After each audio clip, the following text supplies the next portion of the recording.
You can just start recording. Yeah, and then we'll make the cut later. That's the whole appeal of editing, right? They'll never know how shitty we are in person. Very true. Hmm. Yeah, that's absolutely true. You know, since we're Comp R.E.L, you think we should just start like teaching them angle shooting? Yeah. Oh, 100%. How to guilt Well, I was thinking about, how to guilt I your was thinking, opponent into thinking they don't deserve the win. right. Yeah. I was thinking about, that's really funny. Yeah. How to make sure that your opponent misses triggers and then how to Yeah, call them out yeah. on it How later. to cast brainstorm and then make it an Yeah. ancestral recall. Right. Exactly. How to ask random superfluous game knowledge that you technically have the right to answer to, like what their devotion is to blue. Yeah. Welcome back to Comp uh, REL episode 2. uh, we wait. Are we starting now? Yes. Yes, we're starting. Okay. Okay. Welcome. Yeah. Welcome back to Comp R.E.L. Episode 2. We're very very excited today to start on a banger or to continue our episode on MH3. There are truly too many cards to talk about. It is actually kind of insane how many cards there are. I think as the spoiler season has come to a close and as we've gotten the whole set, it's become apparent that modern will be extremely changed after these, or at least that seems to be the case. So there were just too many things to put in one episode. So Things will never be um, the same. never be the same. It's too late. The way I figured we would structure this is I have a list of some heavy hitters that I thought we would want to talk about listed Yeah. here, and then I figured we could just do like a pick a card discussion. We could kind of just go back and forth on cards that we think are cool, Yeah, sure. and kind of go from there because I think that they with a set like this, there are some cards that are pretty clearly that seem pretty clear that they're going to be very impactful, or at least they are extremely like powerful, like outright. And then there are some cards that might be impactful for like a small subset, or might just be fun to talk about. So, Yeah, um, cool. I Okay. Do agree. we want to just dive right in? Is there any update for your week or anything like that? You know what? My week's been shit. Let's just talk about these fucking magic cards. You know, honestly, is there really a life outside of magic? Come on. I mean, yeah, I guess that's true. Yeah, You know, let's that's the Compia Ariel welcome philosophy here. yeah, welcome There's to no life the outside of magic. existential side of Comp REL. Do you really exist if you're not on the scoreboard? Truly, exactly, Yeah. exactly. If you have never won a magic tournament, who are you as a Right. Like if I can't find your name on MTG Top 8, do you exist? person? Oh my gosh. Cool. Okay. Well, so let's dive right in here. So the first card I had on our list, which I'm shocked we didn't talk about, but honestly, I mean, we had so much to talk about last time, but is kind of like I think tied for the card that people think is going to be like the absolute biggest banger or like the most likely to be potentially broken. Necrodom. Do you want to go ahead and read that Yeah, you one? know what? Let me get my glasses here. Oh, I've grown so old. Necro Dominance, black, legendary enchantment. Skip your draw step. At the beginning of your end step, you may pay any amount of life. If you do, draw that many cards. Your maximum hand size is 5. If a card or token would be put into your graveyard from anywhere, exile it instead. Yeah, so this is just like a fixed, quote unquote, fixed necropode, Oh yeah, real basically in fixed. modern. Yeah, Yeah. it's yeah. What This this card is nuts. I mean, ultimately, like it's just so powerful for what it does. It does have more restrictions than actual necropotence. I mean, obviously, because they could just like print that card into any format. I mean, it's banned in Legacy. That card is just way too good. Hmm. Um, Oh, I wonder if this card will see play in Legacy then. that's actually a good question. I think the only I think that the place that people are putting this card a lot is that in a deck that exists right now is Cabal Coffers. Yeah. Um, Yeah. and I I've been kind of toying around with the idea of putting this card in Cabal coffers. I wonder if you play this in tandem with the One Ring, or like with the One Ring as a fetch, as like kind of a fetchable thing off Karn. Hmm. Um, just because I do think that the protection from everything clause on the One Ring is really powerful. I mean, obviously, this is just going to draw you way more cards. Yeah. And like, I think in raw power, like this is just hands down way more powerful than the One Ring. Yeah. But again, like the protection from everything clause is like a big deal in a deck like Coffers, where like you're often getting down to the wire and like you kind of need an oh shit button to like, Yeah. kind of save you in situations where you're being really pressured. Yeah. I think I'm inclined to agree with you. I think that where this card is different from the One Ring is like imagine this, right? You have played either it is turn, you know, let's say five. You've done all your interaction, everything's off the board. It's time for you to refuel. You imagine this card is either the One Ring or Necro Dominance. If your opponent has a board state, the One Ring might be better, but you're only going to draw like three cards. But what if you play Necro Dominance and you have an untapped Right. black and you're like, I'll draw seven. Yeah, with my one untapped black, I'll like march for like 12. Right. You gain Right. 12, nuke your dude. Yeah, your go. Like obviously that's Yeah, it is. It is just way like in terms of raw power, it is yeah, just so much more than the One Ring. I mean, you're yeah, drawing so you're basically can draw just as many cards as you have life, yeah, basically. yep, And in a card like, I'm sorry, in a deck like Cabal Coffers that was already gearing toward having an enormous amount of life gain. I mean, this is the life like the life total part of it, it's not trivial, but it is a lot easier to negate yeah, than it would be otherwise. I mean, I mean, I'm just imagining this with Shieldred in play as well. I mean, that's just I feel like you just win the game immediately. Basically, oh, oh if yeah, you put a Shieldred in play with this thing, I mean, it's just you're basically gaining life every single time you draw a yeah, card. I mean, you can just draw your entire deck basically. yeah. I think that if we're gonna talk about this card, we need to mention an uncommon that really, really pairs well with this that was just printed. It's consuming corruption. Yep. Yeah, this is another reason why Necrodominus is going to be good. I'll go at like these guys go hand in hand. We need to talk about Hmm. this card. It's Right. it's Good. so go ahead. Consuming corruption, black black, instant. It deals X damage to target creature or planeswalker, and you gain X life, where X is the number of swamps you control. It's there was a card like this. I forget the name of it. What was it?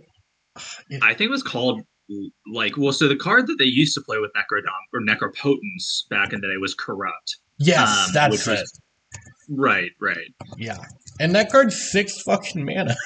like, right, like, this is two. right, That's exactly, oh man.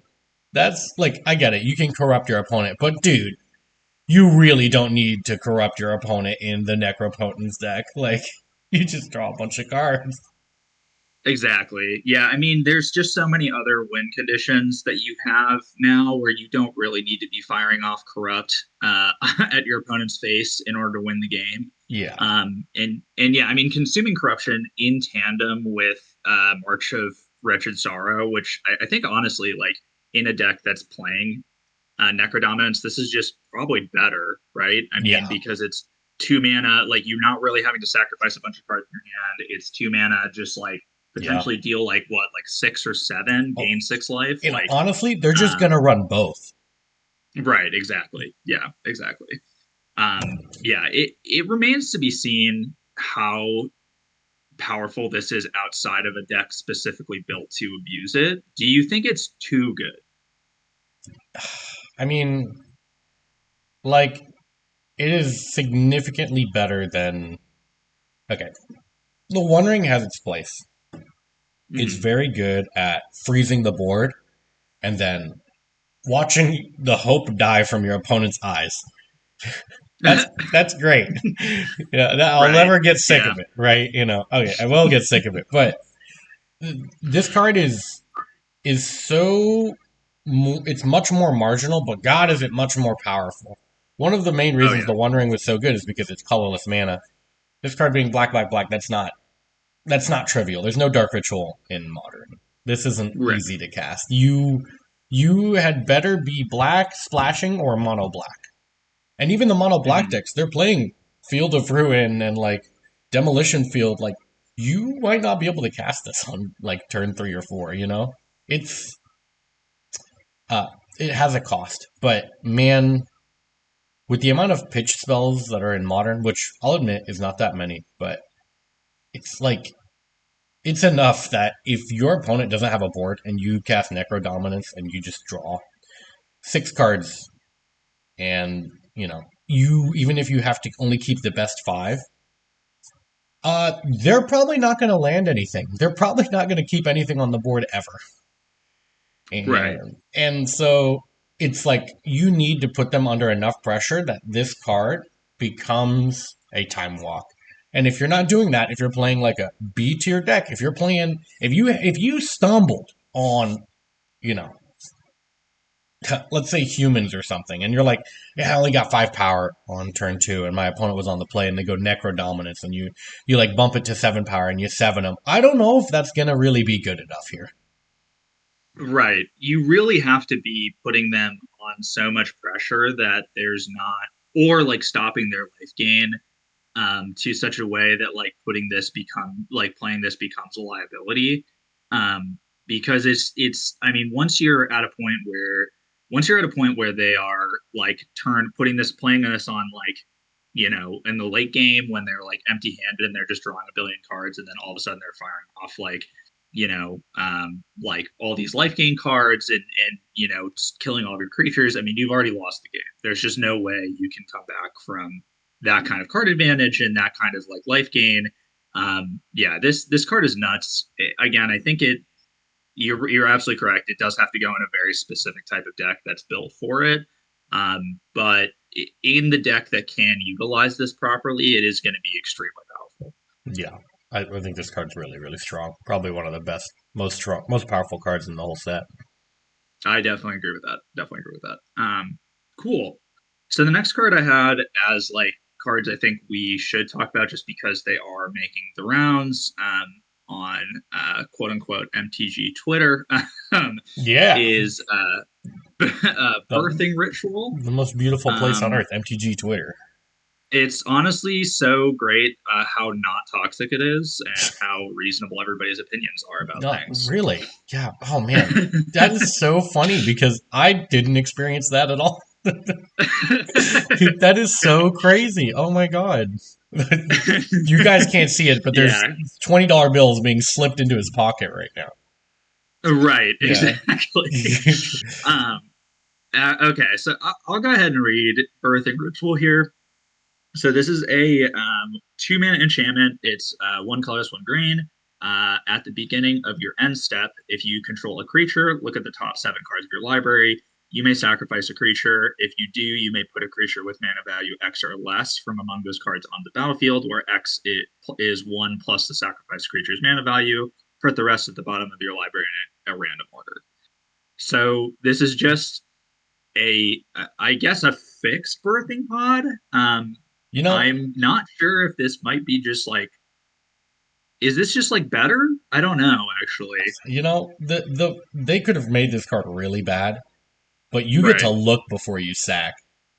Mm-hmm. That's like Mm-hmm. okay, this card's 2 mana. That's like really insane.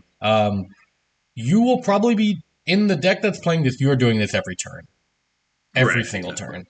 Um, if this was Pioneer, you'd be cheesing your way to like an expensive card and like, oh, if I have multiple of these, I'm going off.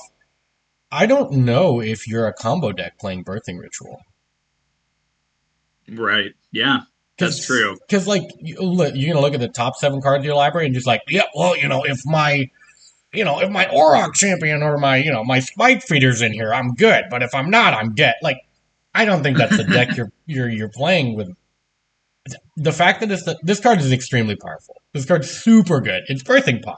People love Birthing Pod, and Mm-hmm. the card got Mm-hmm. freaking banned, and Right. for good reason. It was pretty. The deck was very consistent. I like that this card is not consistent. I like that it's top 7, and you're like, oh, I guess I will, I guess I won't. What if you like duct tape this to like a mid-range green black rock deck, and you're ramping into like Thrun or something? Some Yeah, that would be pretty funny if Thrawn made a comeback because of this card. Come on, Thrun the Last Troll, bring him back. Nah, more likely Shieldred, but like still, it's Right. like I want to like this card. I think that it has a lot of potential. It's you maybe you could put it in a combo deck, but I'm gonna be honest with you. There's probably a million other 2 drops you'd rather want. Like Right. I'm not that. This card is sweet. People are gonna love it. I don't think it's good. Yeah, I mean, yeah, I kind of agree with you. I think when this was initially spoiled, the entire like Discord was basically in the spoiler room, was essentially just said like holy shit collectively. Yeah, it was just a bunch of Just like hooting mandrill noises, like absolutely people just right. screaming. And to be Right. fair, this card looks insane on paper. hmm It's a card that like I think the more that you think about it, the less it becomes necessarily like as messed up as you think that it is. Yeah, Because again, like if you're trying to combo off, the thing about Birthing Pod is that you got to go tutor a card, right?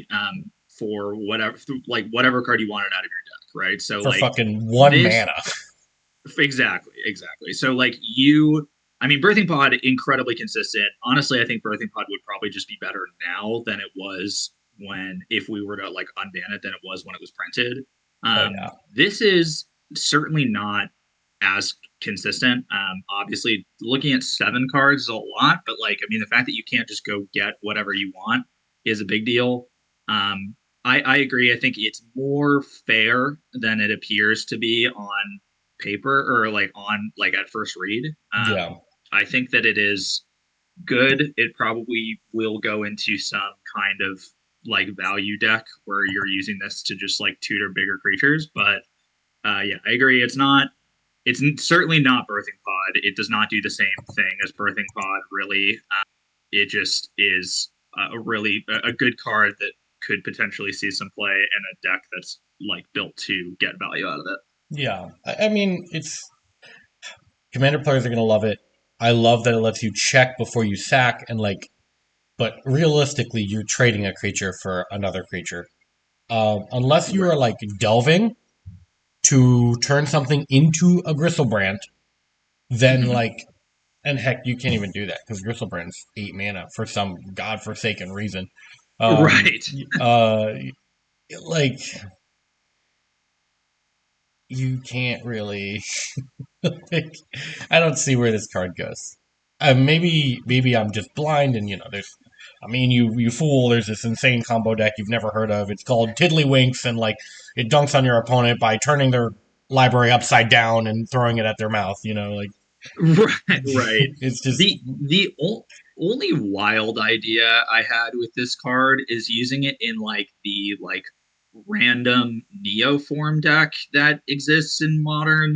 sure. That like I mean is just I think objectively not as good as just playing Goryo's Vengeance, but like Yeah, you could like I mean basically like you just the whole thing is you pitch a bunch of cards to Allosaurus Rider, and it comes into play for free, and then you neoform it, and get like a Gristlebrand yeah, or I guess an Atraxa, right? sure. And Yeah, this is just kind of like you can do that same thing with this technically, yeah, even though it comes in at the end step. That might be good. Again, I don't know why you would just like Goryo's Vengeance those cards out of out of your graveyard, but maybe you could do something messed up with that. But yeah, yeah. um, I agree. And I'm honestly kind of glad that they didn't just like reprint Birthing Pod into the format. I think it would Yeah, be too messed up. yeah. I mean, they put birthing pod on a creature like that, But like, again, you got to untap with it. This card does a lot to want to be good, and it comes Right. very close. But it's we're gonna have to see where it lands. I'm really not sure. hmm Yeah, I'm Okay. skeptical. I'm skeptical. Right. I agree. I agree. I definitely is powerful. It could be a dark horse, but we'll see. Yeah, Um, Another card. So speaking of combo, there were the next two cards I think are, at least in my opinion, are very like combo oriented. Oh yeah. Um, so the first card I had here was Nadu Winged Wisdom. Yeah, let me read Um, this one. Let me get that. Let me zoom in on this card right here. Hold on. This is Nadu, comma, Winged Wisdom, one green, blue, flying, 3/4, bird wizard, legendary creature. Creatures you control have, whenever this becomes the target of a spell or ability, reveal the top card of your library. If it's a land card, put it on the battlefield. Otherwise, put it in your hand. This ability triggers only twice each turn. What the fuck? yeah, so this is a weird card, and honestly, I like when I first Dude, read this, I didn't think much of it, but hold on. I'm not like a combo brain player like that. Excuse me for. I need to go look up the price of Lightning Greaves. Multiplayer.com. We're Really, gonna. you should be looking up the price of Shuko because that is what people Oh. are really trying to combo with this thing. I think the Oh. price of Shuko has gone up like $10 or something No, like you're that. no. Come, it's Shuko, man. This card sucks. Are you? It's $12. No, it's like 15. Oh my god. Right, exactly. Yeah, What the so fuck is combo that? players and people who are like real like deep in the tank brewers are going nuts for this card. Um, and it is really powerful. I mean, what it does is really interesting and unique, and the fact that it gives all of the creatures like it doesn't matter what you target it with. Oh my god. Um, I mean, it is like it is an interesting card. I mean, the more that people talk about it, the more that I think it might be quite good. But Hmm. this is kind of like the card that I think people are going a little crazy about with regards to being like, oh, how do we like break this card, or like how do we, build around it? And I mean, as of right now, I mean, Shuko is just kind of where people are. Yeah, People are I just like mean, tutoring Shuko with man, Urza Saga and the basically treating them like, Shuko like crazy dude who's got like 200 of them is like, oh, it's finally. yeah, Oh, yeah, they said exactly. I was crazy. Exactly. He bought them for like 1 cent a piece, and now Yeah, he's like cashing out. yeah. You'll see that dude Uh, at the casino the other day, like blow it all. right, exactly. Right, exactly. Yeah. And so people are treating this kind of like a cephalid breakfast type combo. So for those of you who don't play Legacy, cephalid breakfast is a combo where they kind of combo with cephalid illusionist and like Shuko or something that just like targets a million times. So they basically mill their entire deck and then kill you with Thassa's Oracle. So that's what people are thinking about and trying to do with this deck, or with this card. Do you think that's going to be good in N- modern? Number one, I don't. Okay, maybe. You know what they need to print? They need to print a Dryad Arbor that's color shifted, so that when you put a land into play, it gives you two more triggers. Right. Yeah. No, I think that would be very good. That actually would probably be kind of I think that they need to make this card more broken. broken. I I like this card. I think it's super cool. I also think that this is. I don't think that you put this in a deck to try and combo kill your opponent. I think you put this in a deck to draw like 7 cards and like put a bunch of lands into play. And how you Right. Because do that is a okay. Now let me cook for a second. All right, listen. What if you were playing Affinity, right? You okay. have Urza Saga, you have Shuko in your deck, and this is like one of the dudes in your deck. And Okay. you have like 3 guys in play when you play this dude, and you draw 6 cards, or you draw 8 cards, or put 8 lands into play. I mean, And that's pretty good. I mean that's that's pretty good. And you already have a reason to play Shuko. You have a tutor for Shuko. I mean, this is 2 colored mana, but you have Springleaf Drum and sometimes lands that add that mana. I Right. I, It's I don't I don't know where this guy goes. How Yeah, and I think that that's why people are so excited about it. Again, the more combo oriented players, because it does demand that you kind of build a deck around it, right? I oh mean, yeah. you want to, if you really want to abuse this card, you really want this to be the card that you essentially are drawing every single game, and that is winning you the Hmm. game. I think that again, I mean, again, in comparing it with Cephalid Breakfast, or in comparing it with Cephalid Illusionist, rather, the colors are weird. I mean, you don't kind of have like as much of an alternative game plan with this card that you do, and like, and you also don't have access to like force of will, right? So Yeah. like protecting your combo And, is a lot harder. and it's not Um, deterministic. Like this stops at some It point. does. That's true. You can't just target it infinite amount of time itself infinite amount of times because it does only say twice. So in order to really make it work, you have to have just a ridiculous amount of creatures Hmm. or like, well, I mean literally that's it. You just have to have like a ridiculous amount of creatures to really like combo off and like mill yourself. Now listen, all Um right. I have a vision. Okay, you play this card, right, and you're putting lands into play, and then you fetch for Dryad Arbor, and then you get two more triggers. But then you need mountains so that you can fetch for Dwarven Mine and get two more triggers. okay. Because the land enters untapped. So you can get Right. fetch lands and go find what you need. Right. This is. See, what And then what's you need happening to you blue. right now is what this card does to people, you know? Like it just you just Now, like people just read this card and are just like, "Well, hear me out though. Like yeah, what if we put what if we fucking started running the morph land, you know? Like, oh. right. what if we made the man land that you can it with the X in his man called Lava Claw reaches or whatever? No, not that. A layer of the Hydra, and then it's only Right. 2 mana, and you get two more triggers, dude. It's so good. It's Yeah, just too it's good. so good. They It's too can't. cracked. They shouldn't have printed it. um yeah, I think this card is really awesome in that it does again exactly that to people, and that it like makes people think about how to abuse it and how to build it in a way. It seems too niche, and like the combo seems too hard to pull off to like actually combo off with it, but it is a card that I love because again we get to have crazy conversations like this about it. Dude, Commander's gonna go crazy for this card. Oh yeah, this is gonna be like The new. the number one commander This for is a gonna be while. the People are new gonna go crazy. Kinnan. Like this card's gonna be sweet. Maybe not the new Kinnan, but like it'll be really sweet. Right. Yeah. Um, cool. Are we good to move on to the next combo oriented card, which I actually think will potentially make a big splash? A combo card, Um, you say? No. yeah, so that People is know me Orem's for Chant. people know me for playing these artifact decks, but I promise you, they're all combo decks. Right. I was a KCI player.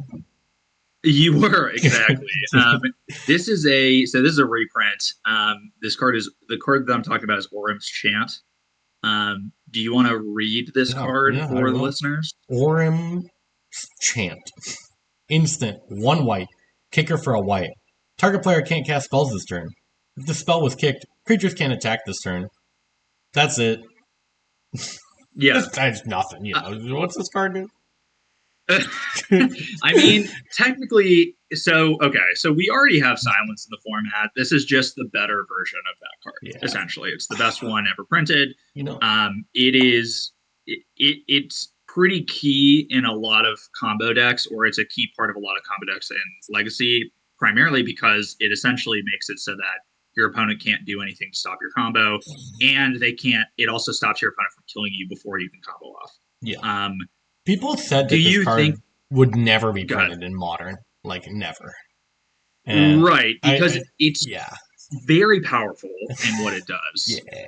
It's very modular. Like the whole appeal of this card is that okay, silence is good when you're comboing off on your turn, but if you're already dead, it's not gonna help you, But this Right. card literally does both things. It can save you and it can protect you. Like save you from combat and also protect your combo that turn.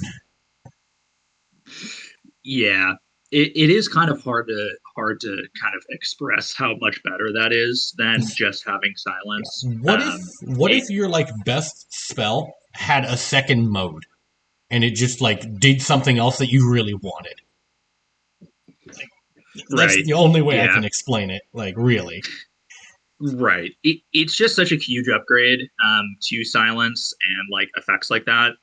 It seems like this could be a big, again, just like a huge boost to any deck that is trying to do crazy combo stuff, which Yeah. I think has been just like something that's really suffered in modern Oh, over the yeah. recent years.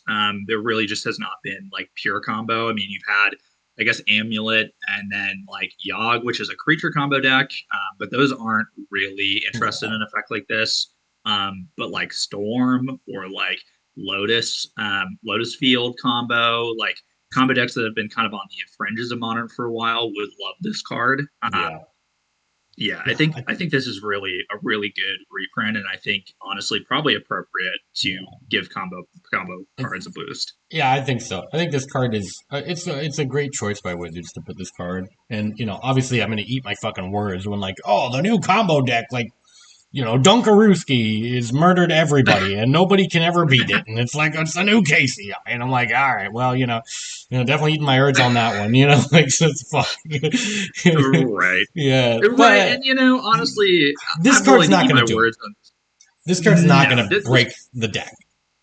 no. I mean, ultimately, it's not like it does give the card. It does give combo a lot more resiliency to cards like Force of Negation and like just all the disruption that exists in modern, but it's not, I mean, it's not single-handedly going to build a combo deck and like make it completely busted. It will be a key part of good combo decks, but it's not going to be, it is probably not going to be the thing that makes or breaks combo.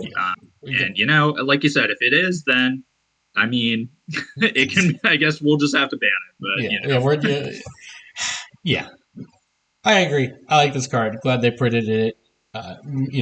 Make people like, oh my god, I invested in this card in Legacy. I never expected it ever reprinted. Oh my god. You know, Yeah. Yeah. but Look, I think that we can both firmly say on the Comp REL podcast, we are anti the secondary market. yeah, So if you are here trying to you better get support. advice on what to invest in, Yeah, that is not what we're here you for. should We invest are in your not about local that. game store like a good Magic player. You mother. Exactly. Yeah, We're all about reprints here. Make yeah, magic cheap, yeah. free for everybody. Literally, literally. Actually, though. Um, cool. So the second to last card I had on the list of cards that we should talk about is the Medallion Cycle. Yeah, Um, we're going to talk about all of them at the same time because they all do the same thing. There are five of them. Uh, they all basically, so there's Emerald Medallion, Jet Medallion, Pearl Medallion, Ruby Medallion, Sapphire Medallion, one for each color. They all are 2-mana artifacts that reduce the cost of spells of that color by one. This is a reprint from Tempest. They were printed originally to kind of be like quote unquote fixed mocks because the mocks are just like way too good for almost literally any format other than vintage. Um, these cards are like weird because they really are like very their power level is very different based on what color. Like Pearl Medallion, which is the one that reduces white cards, is just like just really bad. Like you yeah, do not want to play this. Any card that's playing, I really would be surprised if there was a white deck that is playing Pearl Medallion. But like Ruby or Sapphire Medallion could actually be kind of good depending on the deck. yeah. What are your thoughts on these cards? I think that these cards used to be really expensive, and it was because of mono colored commander players, and so Mm-hmm. I don't I don't see these cards doing that well in modern unless you found like, oh, it's my mono red storm deck with Ruby Medallion and what's her name, Bergie, God of Storytelling, and then you flip the horn, and then you dump your whole hand, and then you somehow freaking charbelcher them or something, like um maybe a deck will do that. I don't see these cards going anywhere other than, you know, commander players are going to be happy about this card. This card's not cheap. This card's like $15. Used to be more. Mm-hmm. And so I think this is like an olive branch to commander players. But man, whoever makes that mono red Charbelcher deck with Ruby Medallion in it, hit me up. Yeah, yeah, go off, King. Yeah, Truly, actually you though. you do you. Yeah. Yeah, I agree. These are probably not going to be very good. Again, like outside of the exact application of some kind of storm combo E deck or like chart vulture or something like that. Yeah. But they are cool and they're fun, Hmm. to have in modern. Yeah, they're sweet, People like these cards, and you know what? Like, if you'll open one and you'll be a little sad, but you'll get some money back. So Right. Yeah, no, I agree. It's probably more commander thing, but figured since it is kind of like a cost reducer and like kind of a more interesting reprint, we should talk about it. yeah, Um, of course. and then the last card I had on like the we should talk about this list, and again, this is just because it seems to be the talk of the ton, as they say, is Ripples of Undeath. Let Um, me. What is those ripples of why would there be a ripple of undeath? That doesn't make any. All right, hold on. Let me read this card. do you want to read this Yeah, one for us? it's a generic and a black, and it's a 2 mana. It's enchantment. At the beginning of your pre-combat main phase, mill 3 cards. Then you may pay 1 and 3 life. If you do, put a card from among those cards into your hand. Oh man, this card's pretty good. It is. It does seem pretty good. Yeah, I mean, where do you think this card goes, or like what kind of deck do you think this card would go in? I think this card, man, I think this goes in your mono black commander deck. In modern, like, uh, here's the thing, right? You think about modern, and you're like, oh, you can't play this card really on turn 2. I mean, you can if Mhm. your opponent's doing literally nothing, which, yeah, sure, that can happen. That doesn't happen, but um, you need to play a deck in which the milling matters, but not a deck in which you need to be milling specific cards, because then it's not good, right? Like Mhm. if you are Goryo's venturing a Gristlebrand, this card sucks because you're not putting Gristlebrand in your graveyard. You're putting Right. 3 random cards in. But if you're dredging, you know, you could that's three extra cards, right? Like it doesn't matter. Mhm. I think this card has potential. You could play it in like a Death Shadow deck. Like a Death Shadow deck with like Murktide Regent in it, and you're just like, oh, look, I'm going off. I got Delirium. I got maybe it's Grixis or something. Um, Right. I wish that you didn't have to pay 1 mana. Yeah, that's kind of the so it's weird about this card because I feel like if they made it so that you didn't have to pay 1 mana for it, it might be like actually too good. Because that's just like a ridiculous amount of value. I Yeah, mean, just like paying like 3 life, just basically milling 3 cards, paying 3 life to put a card in your hand is just crazy. yeah, yeah. I But mean, with it's yeah, with the 1 mana cost, it almost you are right. It almost makes it like dicey to actually play because you yeah, do want to play this in a deck.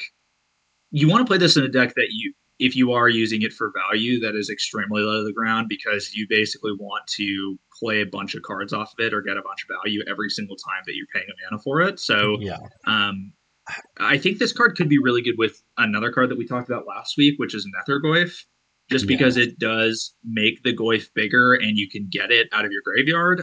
And then, I mean, if you play this on turn 2 and then you proc it on it kind of triggers on turn 3, and then you get a Nethergoyf, like you could potentially be playing like a huge Nethergoyf. yeah, Um, and I mean, it is an enchantment. If you're playing 4 of these, like it is an enchantment that makes Nethergoyf bigger. Um, so yeah. I don't, I I'm don't know. I'm gonna be okay. Okay, I will dissent from your opinion on this one, and that's fine Okay, because okay, I think that people are freaking out about this card for no good reason. I think this card sucks. And okay, okay. All if right, that's if fair. if if this said you may pay 3 life, put one into your hand, that actually would be good. This card would be really good. But the Right. continued mana investment, you can do a million things for 1 mana in modern. You kidding me? That was a fatal push. Like that was the lightning bolt that won you the game. Like this is good card selection. Don't get me wrong. It's like this is like anticipate every turn, Hmm. and that is great. The mana investment is not realistic in modern. Hmm. Like Right.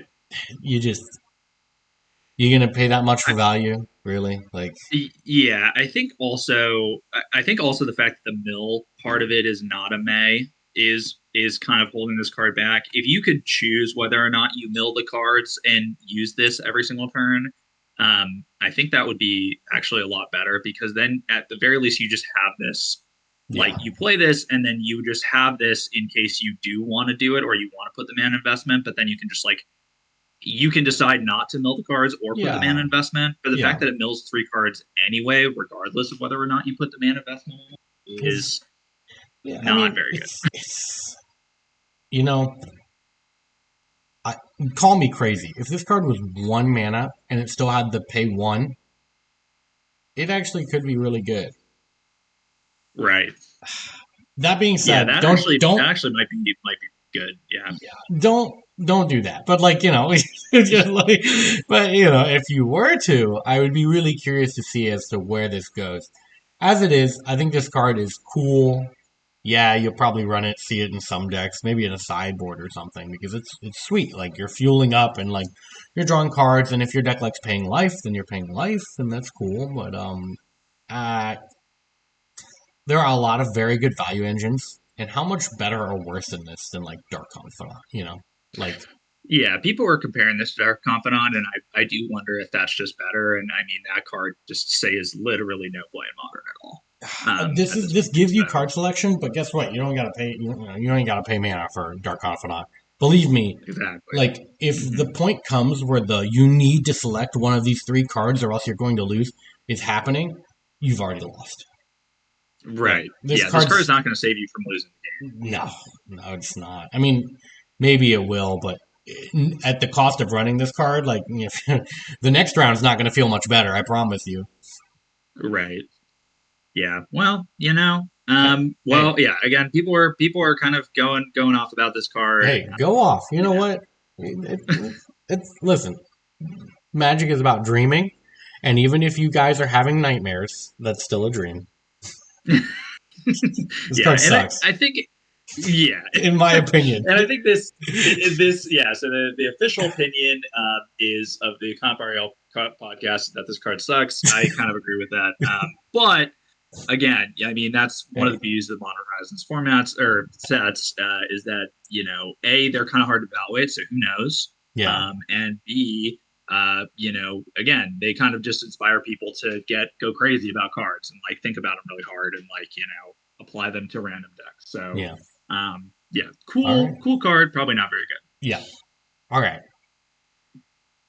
So the next thing I figured we do, because that those are the only ones that I thought like are ones that people are talking about a lot that we should touch on. I figured we could kind of just go back and forth and just like pick cards that we like, Hmm. and just kind of go off about them, because Yeah. we're not going to get through the whole set, but there are a lot of cards to talk about in the set. Yeah. Did you want to start us off? Did you have Yeah. something in mind you wanted to talk You about? know what I do? Hold on. Let me find it. Let me find it. Let me find it. Let me cook. Let me cook. We talked about. We didn't explicitly. You know what? It's pet card time. We're gonna need to talk about Mog Mob, the Okay, all red, right, red, let's do red it. creature goblin. Sacrifice it. It deals 3 damage divided as you choose among 1, 2, or 3 targets. 3/3 goblin. I. Let me get the soapbox. I'm gonna stand up on it because I think this card's sweet. And Goblins has been getting like these little, oh, oh, you want this card? Oh, I guess it's good. Yeah, sure, you can have. Oh, yeah, you can have, the red guy that cast, you can cast from the top of your library. Oh, it's a little cute combo with like, these Bogarts and stuff like that. This card's sweet.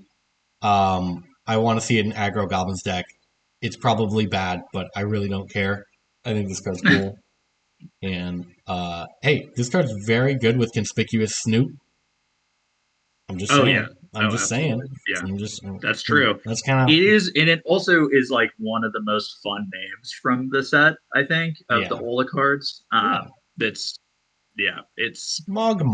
I mean, it's not bad. Like, it does. You stack it, you throw damage to any target. Like, You know, that's you, not terrible. you Aether Vial, this like the thing is about nowadays goblins, they have reach. Like not like they can Oh block yeah. creatures with flying, but like they can modify your opponent's life total. Like like Right. whether it's Sling Right. Game, And combo Commander, or off, and this. literally, yeah, and literally combo off. I mean, Yeah. the amount of times that I get got by the goblin combo, when I'm like worried about getting killed by their creatures, like, is a lot.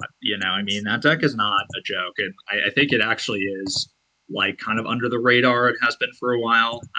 So, I mean, any boost to it has a potential, I think, to put it over the edge. I definitely agree with that. Yeah. All right. That's my soapbox. Okay. Do you have Are a you card? ready for me to go on a huge tangent about a card? Are Yes. you ready? Yes. Okay. I'm gonna I'm shoot you gonna cheat down a little so bit. bad. You are. You're gonna probably dunk on me on this, and I'm gonna talk about a lot of red cards because I just like that's just my. I'm just a head empty red player, like Turn beat down creature player, and that's sideways. right. It's Exactly. Turn creatures, play creatures, turn them sideways.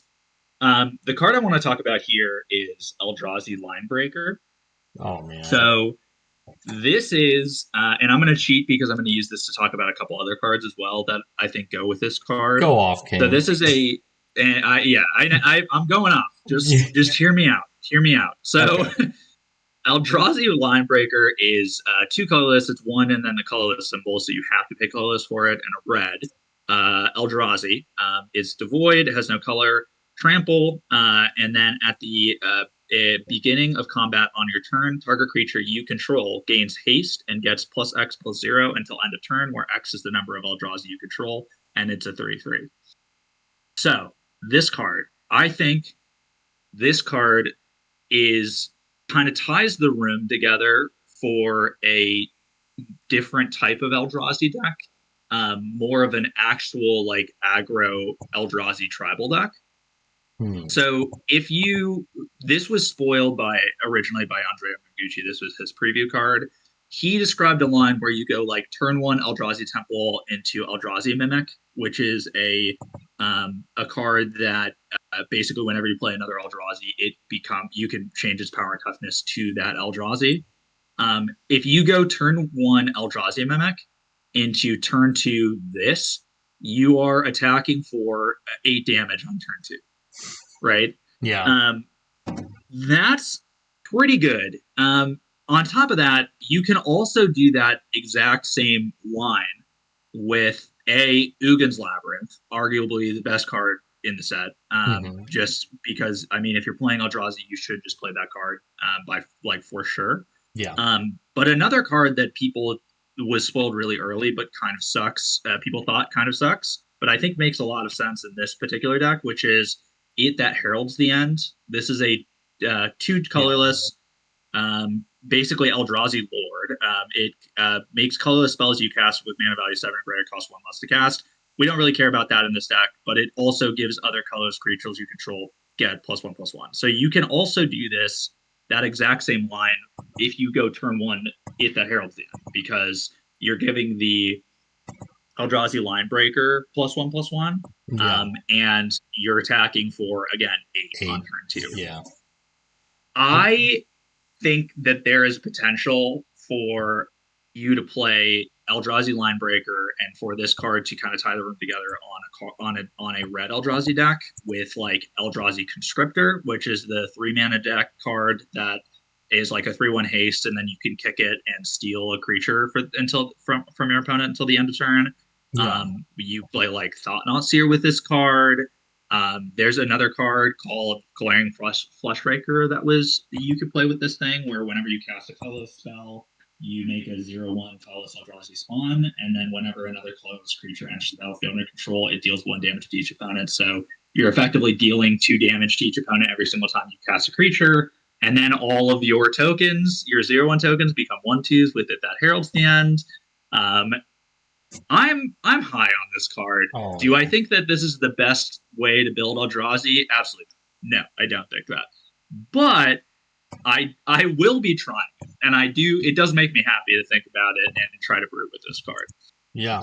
Honestly, mono red Eldrazi has been a deck that people will sometimes randomly play, but I think this is actually a really good card for it.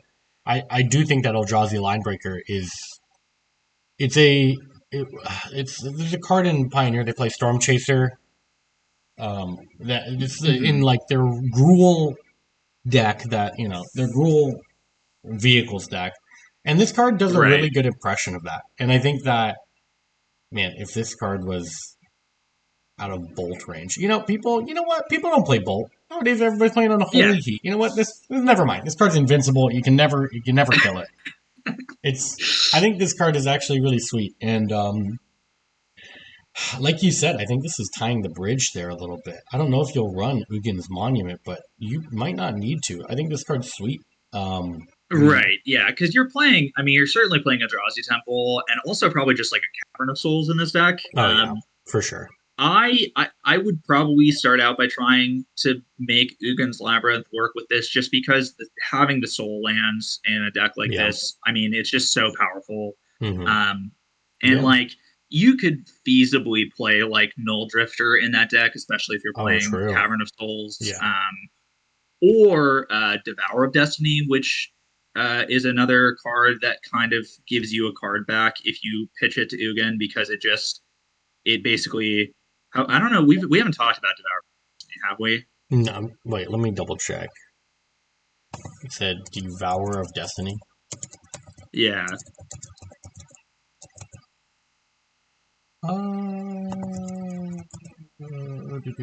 Oh no, we did not.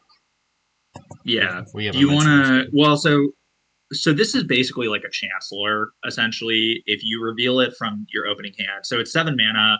If you reveal it from your opening hand, or you can reveal it from your opening hand, if you do, you can look at the top 4 cards of your library and put one of those cards back on top of your library, and then exile the rest. So it like kind of gives you some card filtering in the early turns before you pitch it to Ugin's Labyrinth. Yeah, no, I mean you So get to you maybe get to keep this card in your hand. It's a free anticipate. It's a free impulse. right, exactly.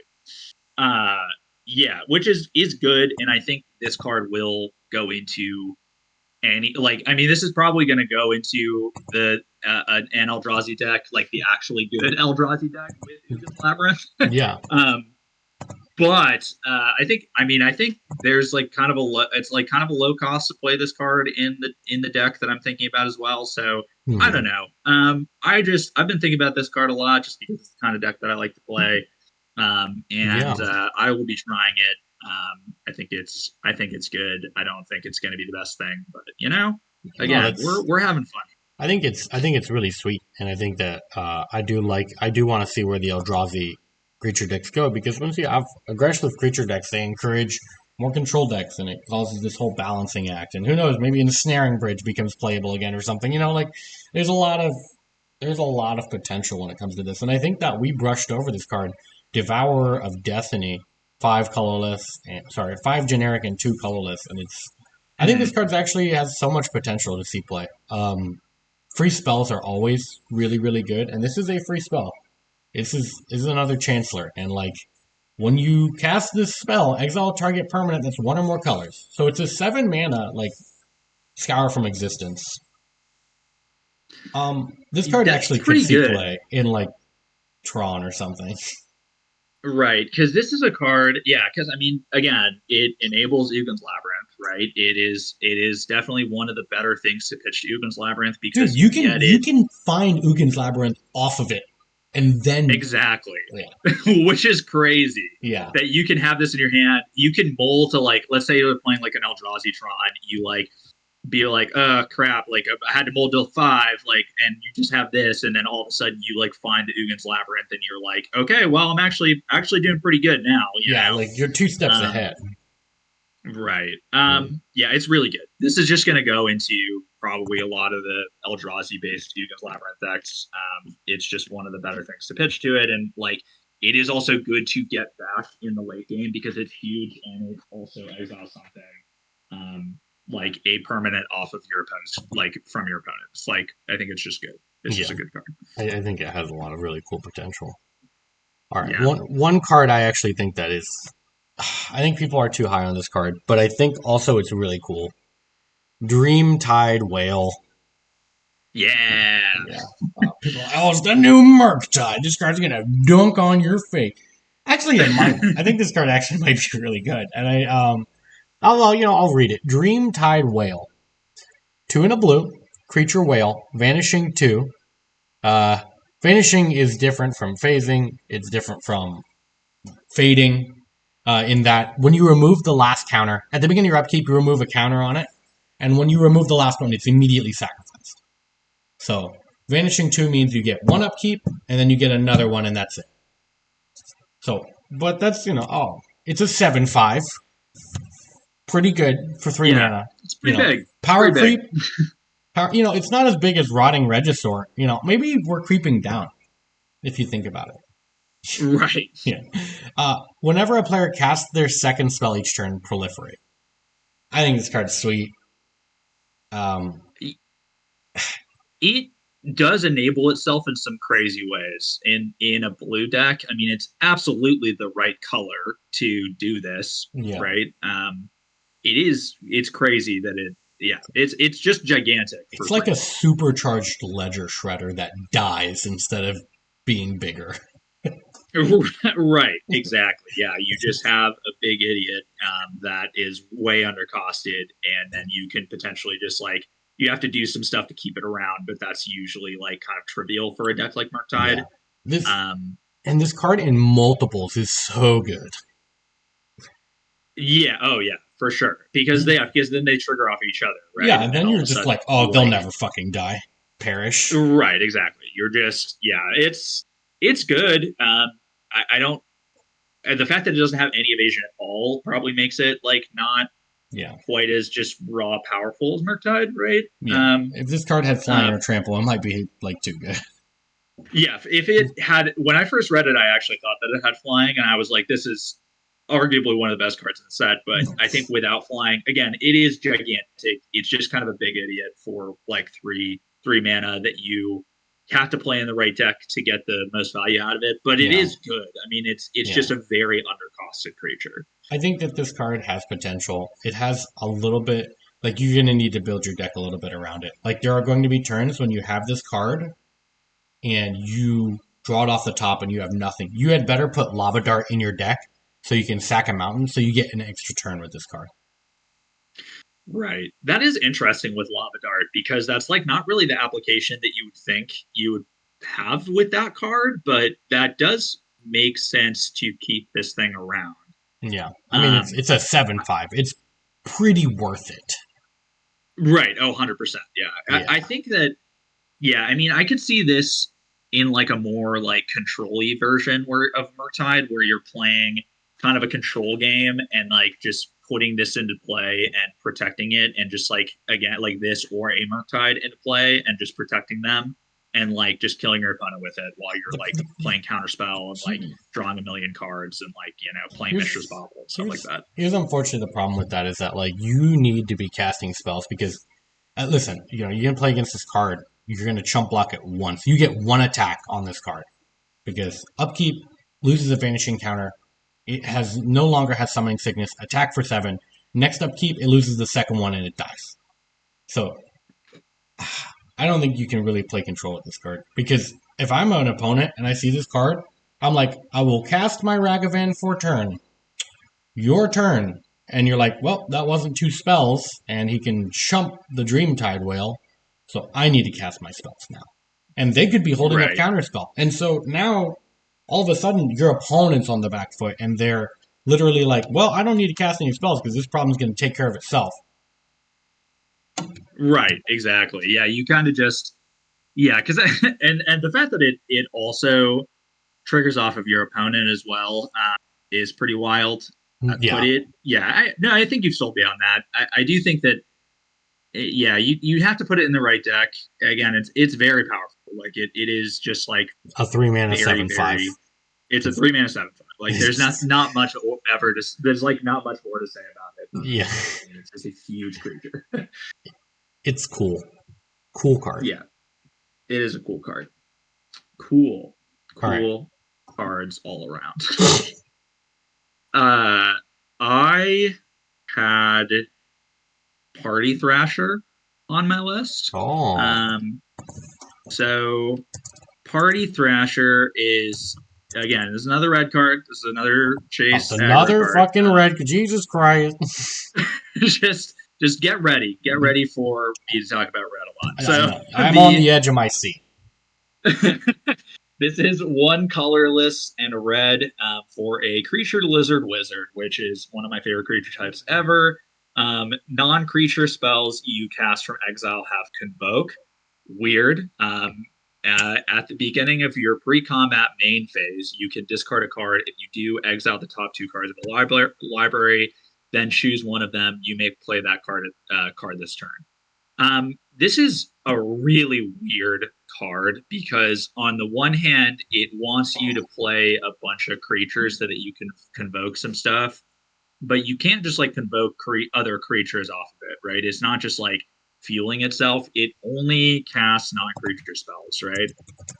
So Hmm. it wants you to either play a bunch of creatures in like a Boros convoke type shell, which we have seen kind of in modern. Sorry, my dog is making sense to me. Put the dog on the podcast. Tell us what he wants.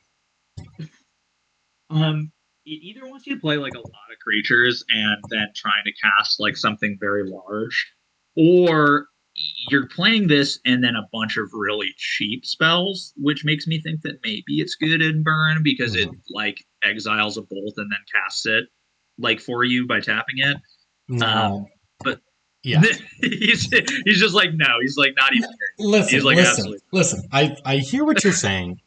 You're telling me something cool. However, I have a different vision for this card. Now, listen. okay, This card is sweet. You play this. You play Inti. Okay. Now, non-creature okay, spells you yeah. cast from exile have convoke. What you're going to be doing is you're going to be casting Krenko's command, and then you're going to be casting Dragon Okay. Fodder, and then you're going to be casting Hordling Outburst. Okay, and you're just going to make fuckers. Okay. All right. Okay. Yeah, because they all have convoke, so you can cast any red spell you want, and then you're gonna play. Oh, what's the name of the you pitch your hand, draw three cards. What is it? It's Oh gosh. Is it Oxybagus? no, it's six red No. red with Does it have Convoke? no, it has it costs one less for each. Let me cook. It is oh, no, that's not the right man. Oh, Bedlam Reveler. That's it. Oh yeah. Okay. Yeah. That card makes sense. Yeah. Yeah. Yeah, that's it. Oh my god. Mardu All Star. Oh, how I missed ye. Anyway, so yeah, that's the deck. I just built it. The trademark all rights reserved.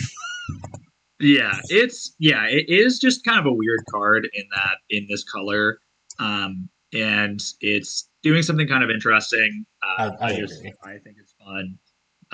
It's 4 toughness. It does not die to bolt. That's exciting. So you're not just going to immediately lose it if you put it in play. So, but yeah, it's fun and it's a lizard wizard. So lizard white. That's a big deal. That's big. Yeah, it's a Yeah. lizard wizard. So that's I great. actually think this card's really sweet. We're Yeah, gonna die to this card. at some point. Oh, for sure. Like I'm gonna brew with this card, and I will almost certainly die to this card at some point. Hit And me it's up. gonna be a deck that's real dumb, and it's gonna be great for all of I you. will help you build So that deck. I will build I'm it excited. with Please you. do. I will love to play it. Yeah, you fucking got it. All right, let's talk All about right, one of my go favorite ahead. cards in the set. It's six. Oh yeah, Yeah, I was like it took you a six. Wait, second. what? I was like, what six? I was like, oh yeah, No. It's six. It's six. yeah. That's him. He's six. Right. This card's fucked up. I'm gonna read it. Six. Two and a green. Legendary creature Treefolk.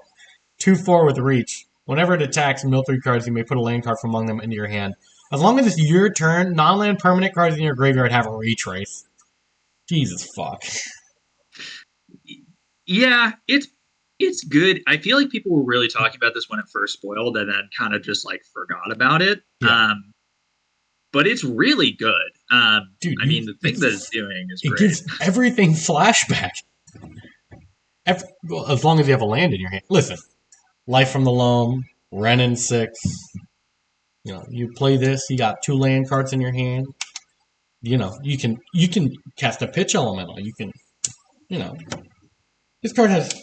If you leave this on the board and you get to untap with it, my God, Right. Yeah. whatever Somebody's doing something real messed up with it. whatever you think you've did in this game is out the window because new everything's back. Everybody's Yeah. here. Yeah. Yeah. It's really strong. It's Insane also in kind of just Commander. like right. Oh, huge. Yeah. I mean, it's also kind of just funny because I think it is emblematic of like now Modern Horizons is referential of itself, and Yeah. because we've gotten to that point, um, which is interesting. So it's like kind of a reprint of like it's a character that we never thought that we would have, never thought about ever seeing by itself, and now we have it. Yeah. Um, Man. but yeah, it's really, I mean, it's really strong. It is basically like the ultimate of Ren and Six, just like stapled onto a card without you having to do anything other than untap with it, basically. So, Yeah. um, I mean, that's good. It's retraces a ridiculous ability. So, it's it's scary. Somebody's gonna board it in against your like, oh, the mid range mirror, and you're just gonna fucking lose to this card. it's just a lot of advantage. You're like, what if Yeah, you just what good. if you played bounce lands and you played this in like Amulet Titan, and you're like, Oh my, well, I'm oof. playing against a control deck. I guess I'll play six, and they're just like, oh shit. Like, Right. Yeah, it's like okay, yeah, you get rid of my Titan. Okay, just like attack with six, like play six, like get it back, kill yeah, you. get it Yeah, back, or it's like just just get back Dryad, or give it haste, and just start valuing people. Like it's cool. yeah, It's not gonna be good, but man, is it cool. yeah, yeah, it is really cool. We'll see if it's good. Who knows? This could be like I think this is like one of my now that we're talking about it, I think this might be one of my dark horse picks for like very strong. But Yeah. it is cool, and I like the fact that its name is just six. That is funny. That's the funny That part. is it's fun. Yeah. I like it. All right. Cool.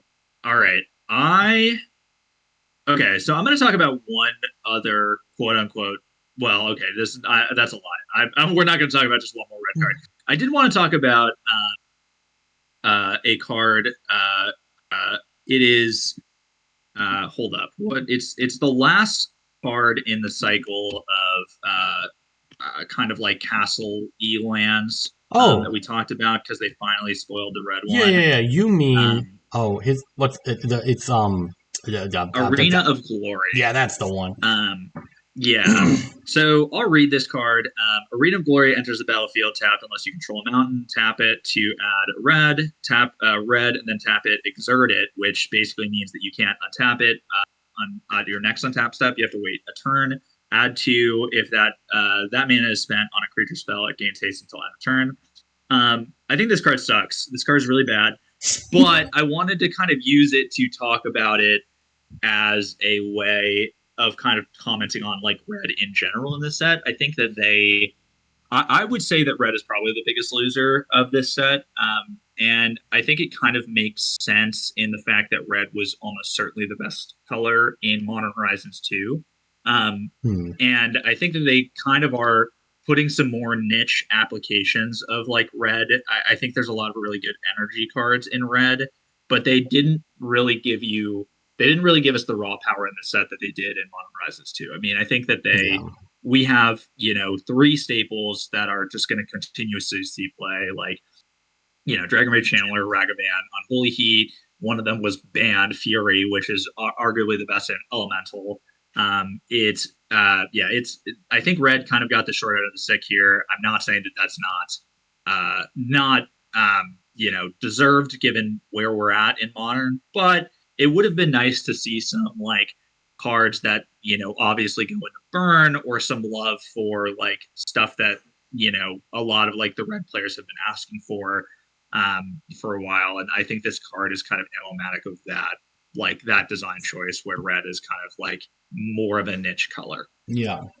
Yeah, I'm inclined to agree with you. I think that this is maybe the worst land out of all of them, but it's maybe it's not the worst, but it's just not that great. And I agree. I mean, they are punishing modern in this, or punishing red in this Modern Horizons set. And that being said, though, I think there are a few red cards that are really cool, but none that are explicitly just pure power. And honestly, Mm-hmm. that's probably for the best.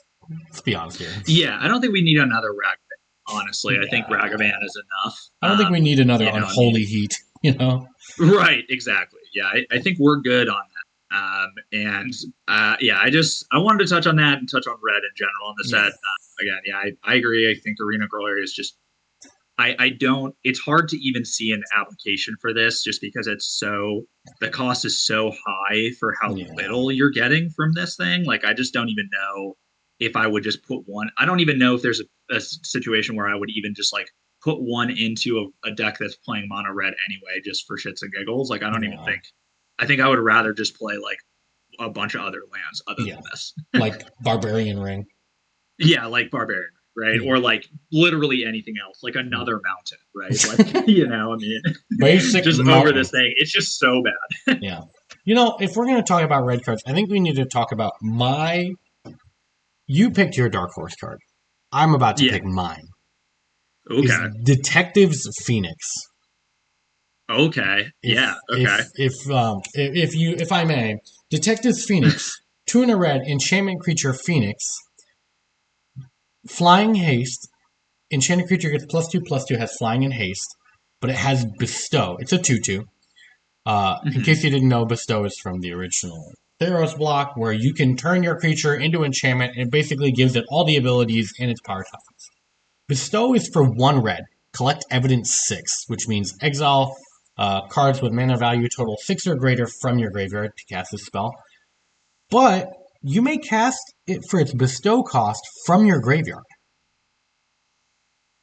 Very So good. bestow is 1 red, so it gives the creature +2/+2 flying and haste, right? Right. Uh okay. You're playing dredge, right? You milled a bunch. Right. Red, red, Mhm. Ox of Agonis back. Third red, duct tape Detector's Phoenix to it. Smack him in the head for 7? Yeah. Right. Yeah. Yeah. I think that would be 7. Yeah. This card is sweet. Bestow being Yeah. 1 red. Bestow from the Right. graveyard. It's sweet. I think I mean on rate it's not very good for modern, like 3 mana 2/2 flying haste is not very good. But the bestow, yeah, that is really what you want to be doing with it, right? Like I don't think you're kind of not wanting to hard cast this really. You're Yeah. basically wanting to Never. staple this onto something. Yeah. Um yeah, I can see it. I can see it being good. Collect Evidence 6 is kind of an interesting cost to it, Hmm. especially in dredge where you're not really wanting to But exile a bunch of but things from your graveyard. listen, check this out, right? You were playing Death Shadow, okay? You cycle your Street Wraith, you fetch, you Okay. shock, you thought seized your opponent on turn 1, you did some other bullcrap, and now you're at 8. 1 black Death Shadow, 1 red collect evidence 6, duct tape to it, attack you for like 7. Okay. Then Yeah. they kill it, and you still get a 2/2 with flying and haste.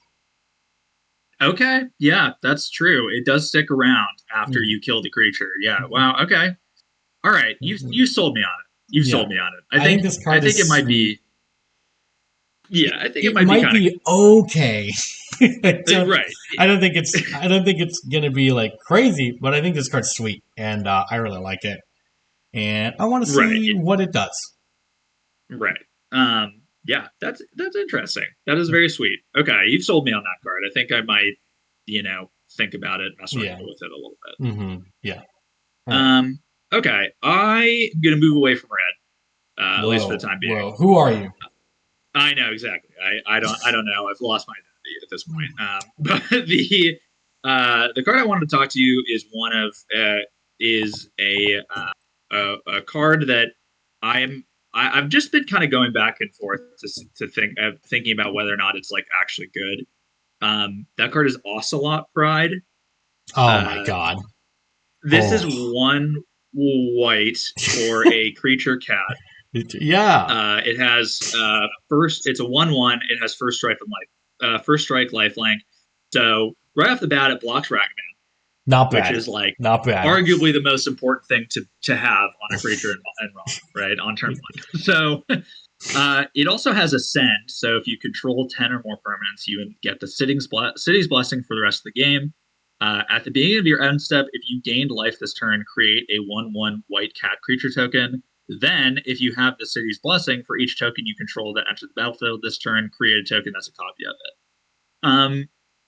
This is a I mean, so first of all, it does fuel itself in making tokens because if you attack with it and you connect, or like you kill a block Ragavan with it, Yeah. you're making a token at the beginning of your end step, right? Hmm. Um, if you getting the Sizzy's Blessing probably is, I mean, that's probably not very realistic unless the game is going extremely long. It's pretty hard to get the City's Blessing. I mean, you have to have 10 permanents. Um, is this good enough, like just on its own though? Like I don't know. I'm having a hard time evaluating this card. I mean, I think that they this card is really sweet. It needs to stick around for its benefit. On an empty Mm-hmm. board, it's very good. You're like making dudes. That's awesome. And if you're gaining life, you're still making dudes. You don't even need to. You can play this with a Soul Sister, and you'll be fine. The thing Mm-hmm. is you need to start making tokens that are that matter. And like you can 1/1 cat your way to victory for sure, but you're not. That's going to take a while. I, Right. I think that It, this card is for Commander, and they actually yeah. blessed us by not making it legendary. Yeah. Yeah. I mean, the only I guess I was the only reason I was kind of thinking about it is because there is like mono white martyr has Hmm. been a thing that you has kind of had a bit of a resurgence with the printing of the One Ring. Yeah. Um, I don't know if this is a card that goes into that. Maybe I Mm, think there's actually another card in the set we might talk about that I think actually is likely more likely to go into that particular deck. yeah. Um, but I think it's interesting. I mean, it's a mythic. Like I was kind of like seeing as a mythic as a like a one mythic. I was like, I mean, is there something we're missing here? Like, is there a reason why they made it a mythic? Like, but Yeah. I don't know. I think It's just kind of an interesting card. I think that this card has so much potential if you were not playing Modern. Yeah, like this might be. I mean, this would probably be like a Pioneer All Star, right? Oh yeah. I mean, Yeah. yeah, this would be like one of the best cards in Pioneer, probably, just because that format Sure. has a I hard mean, time you just killing you just things, start and gaining life it's and just you very start making guys and you definitely get the City's Blessing and you're starting to double everything and it's like, all right. All right. yeah, it spirals All out of right. control. Calm down. Yeah, Like it's right, yeah. exactly. It spirals out of control really fast. Um, But it's yeah, in Modern but wanted to nobody's touch on it. yeah. Yeah, Yeah. in modern, it's probably too cute, and it probably is too slow. Yeah, but hey, that's okay. I think the card's sweet, and people are really gonna like it in Commander, and the card's gonna be money. That card's gonna be probably money. Right. I will Yeah. again. We'll probably lose to it at some point, and we'll be like, "What the hell?" Like salting off Why are about you it, at being like, "God damn." 55 life and making a bunch of dudes and like, oh my god. Right. He cast Exactly. Lingering Like, Souls and he made 8 guys because he has 2 of these in play, and it's like, oh my god. right. And then Yeah. we're gonna be like, "Oh, we were wrong about this card. We're gonna be eating our words." But Yeah, it's whatever. And yeah. then I we'll think for cast now, End the it's Festivities and they will just lose the game. yeah. Okay. Yeah. Hey, look, if I have to put ends of festivities in the sideboard of my red deck or my deck playing red to combat this card, I think that's fine. I think I'm cool. Modern's probably in a healthy place if that's the case. Healthy. Yeah. Oh yeah, healthy. Yeah. You know what? I think it's Um, time we talk about my favorite Eldrazi card of the set, Ugin's Binding. yeah. Yeah. Okay. I had this on my list as well, and I'm Yeah. excited for to talk about it. Okay. 2 and a blue, instant, devoid. Return target non-land permanent you don't control to its owner's hand. Whenever you cast a colorless spell with mana value 7 or greater, you may exile Ugin's Binding from your graveyard. When you do, return each non-land permanent you don't control to its owner's hand. This card's really fucking good. I think this card's actually insane. Like, Okay. So I think I don't know. Like when I look at this card, I feel like I mean it's very you really want to be able to enable it. Like is there a I mean is there a like are we basically putting this in Blutron? Is that like where this is going most likely? you know, you could do that, but Okay. what if you just put a cookbook in regular Tron and just discarded it? Yeah. Okay. Sure. Sure. Sure. What Sure. if Yeah. what if you were playing Affinity, you bounced a creature and then you cast like an Affinity guy and you bounced all their permanents? Yeah, that's pretty good. Yeah. Like I didn't think about this for Affinity, what honestly. if I yeah, like what is it like, dog? This is literally Cyclonic Rift for free. yeah, that's pretty good. That's pretty good. Um Okay, it's non-land permanents too. Damn. you got like no, like what if you just have a bunch of guys and you're like, this is the mirror breaker for the Affinity mirror. this Oh, card for sure. this card would be insane because it doesn't even target Yeah. them because it's an ability. You can't interact with it on the stack. Yup. Yeah. Yeah. Okay. All right. You've sold me on it.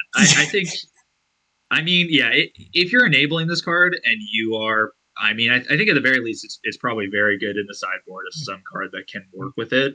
Yeah, I mean, it is what it's doing on raid is fine enough for like, I think the benefit of like you potentially just one sided, like returning all their permanents, like upheavaling them basically is quite good, you yeah, know? not bad. Um, yeah. Um, Yeah, okay. Yeah, you've sold me on this card. I think this is good, especially like the affinity. I didn't even think about the fact. I mean, you're just like Dude, check this out, right? with. You ain't got enough mana. Urza Saga goes off. You go get a cookbook. You get two artifacts. Yeah, This is in the graveyard. You cast your 7-drop and you just fucking time walk them. yeah. Oh God, yeah. That's so brutal. That's so brutal. Yeah. Okay. All right. You've sold me on it. I think this card's good. No, listen, I need just give me an excuse to put the cookbook in a deck. God damn. Truly, yeah. True. That's I yeah. that's true. I'm And it afraid is of a this card. pretty This low card literally cost. scares the fuck out of me. I'm gonna be honest Oh with you. wow. Okay. Yeah, it is a pretty low cost to just jam Cookbook into a copy of Cookbook into a deck with Urza Saga. Like, Yeah, I mean, yeah. And like you could just hard cast it anyway. You can hard cast this into like it's just this card scares me. I'm afraid. okay. All right. I'm Do afraid you for my think life. this might be actually like since you're saying that, I mean, do you think this is like too good No, actually? no. If it was 2 mana, it'd be too good. I think You're this right. card's fine. Yeah. I think this card's fine. If it was one in a blue, then fuck this card. Right. Yeah, that would be actually way too Yeah. good. But dude, Because you just oh jam man. this into like whatever blue Yeah. deck basically. Yeah. Yeah. Like that card's Uh yeah. it's crazy. Yeah, it is. It is good. You've sold me on it. I think I'm higher on it than I was because, like, I looked when I initially looked at it, it seemed like a lot to enable it. But I mean, now that I'm thinking about it in the context of Affinity, especially the way that Affinity will be built post Ugin's Labyrinth, which is going to have more Mirror Enforcer type cards. Oh Um, yeah, dude. it's yeah. I mean, you're like yeah. It's pretty good. It's pretty good. Not Yeah. bad. It's not terrible. Definitely not Yeah. I'm just gonna.